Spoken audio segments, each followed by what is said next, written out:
Одним из ключевых сфер сотрудничества является сотрудничество в энергетике. Как вы все знаете, с 2010 года «Газпром» и государственная нефтяная компания Азербайджана занимаются поставками азербайджанского газа потребителям в Дагестане и республикам Северного Кавказа. В 2010 году начались эти поставки, было поставлено практически 1 миллиард кубометров. И каждый последующий год происходило увеличение этих поставок. В прошлом году уровень составил 1,5 миллиарда кубометров газа. Ожидается, что по итогам 2012 года этот уровень составит 3 миллиарда кубометров при добыче в Азербайджане, планируемой в этом году, 28 миллиардов кубометров газа. Есть, конечно, и определенные трудности, они объективные, и виной здесь не только Азербайджан, но и позиции России по некоторым вопросам. Например, Россия могла бы предоставить свою инфраструктуру для поставок азербайджанского газа на европейские рынки, для того, чтобы азербайджанский газ не шел в обход России. Но этот предмет переговоров. Кроме того, складывающаяся ситуация вокруг Ирана заставляет Азербайджан обеспечивать свою безопасность и инвестиции, которые вложены многомиллиардные в нефтегазовые проекты, и поэтому Азербайджан пытается найти свою позицию неконфликтную в этом нарастающем противостоянии между Ираном и западными странами. Напомню, что в рамках Каспийского сотрудничества существует ряд договоренностей, которые обязуют Азербайджан не предоставлять свою территорию для агрессии против других каспийских стран. Этот договор Тегеранской конвенции подписан в 2007 году, и она была подтверждена в Баку на саммите Каспийской пятерки в 2010 году.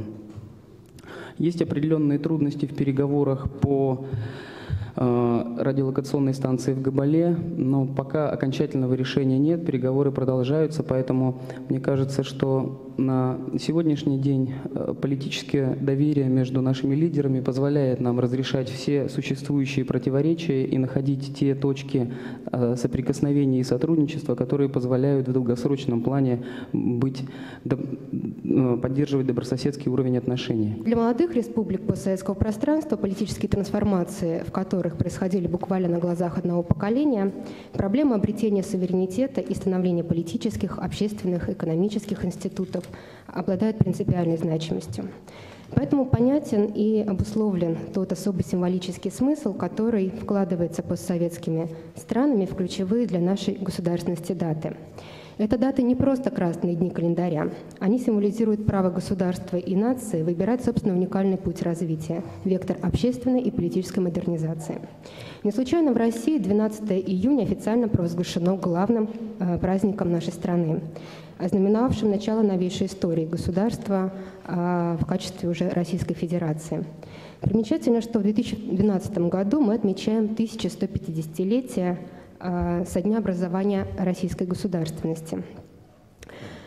И, безусловно, дата 12 июня 1990 года, когда состоялся первый съезд народных депутатов РСФСР и была принята Декларация о государственной независимости, стала важной вехой в укреплении российской государственности. Нельзя не отметить высокую позитивную роль в этом процессе шагов по принятию государственных символов и новой Конституции, которая отражает новые политические реалии Российской Федерации. За 20 лет постсоветского развития эти атрибуты государственности обрели важное место в системе ценностей российских граждан, стали символами патриотизма и национальной гордости россиян. Для Азербайджана столь же значимую роль играет дата 15 июня 1993 года, День национального спасения или возрождения государства, когда общенациональный лидер Азербайджана Гейдар Алиев возглавил страну, открыв для нее путь к новому уровню развития. И сегодня, когда все больше оборота набирают процессы глобализации и культурной унификации, символы и атрибуты государственности могут стать важнейшим элементом сохранения национальной идентичности и самобытности постсоветских стран. Тем более, что на протяжении последних нескольких лет очень модной в экспертных кругах становится тема поиска национальной идеи, эффективных механизмов консолидации общества. В отсутствие таких объединяющих идей и символов пустующие ниши начинают занимать деструктивные силы, под влияние которых попадает, как правило, самая пассионарная и наиболее восприимчивая часть общества – молодежь. Для России и Азербайджана эта тема очень актуальна.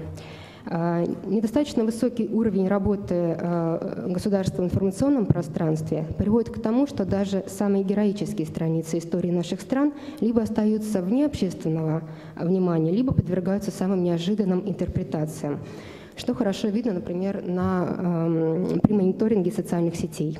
Те же самые тенденции прослеживаются в результатах соцопросов. Буквально неделю назад были опубликованы результаты опросов ЦИОМ, которые показали, что большинству россиян неизвестно, какое событие произошло 12 июня 1990 года. 77% опрошенных по-прежнему не знают, почему День России отмечают именно 12 июня. Более того, только 16% россиян считают 12 июня национальным праздником, а 67% считают, что это всего лишь дополнительный выходной день и относятся к нему соответственно.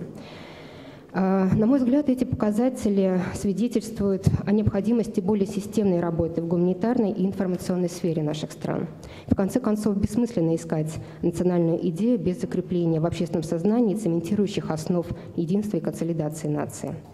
Нельзя допустить, чтобы молодые люди в России и в Азербайджане становились манкуртами или Иванами родства непомнящими. Тем более, что и история, и современность наших стран демонстрируют множество славных дат, которые нужно не просто знать и помнить, но и гордиться ими. Поэтому 12 июня в России и 15 июня для Азербайджана как раз и являются такими символами, достойными стать элементом национальной идентичности и самосознания наших народов. Все это, конечно, станет фактором дальнейшего эффективного развития наших стран, в том числе дополнительным фактором интеграции для России и Азербайджана. И здесь я бы хотела упомянуть о практическом проекте, реализуемом нашим центром. Дело в том, что 28 июня состоится межрегиональный форум сотрудничества между Россией и Азербайджаном. Он состоится в Баку, что очень знаменательно. И на этом форуме будет презентовать доклад нашего центра, который авторы доклада присутствуют здесь. Это Исмаил Алиевич и Александр Караваев.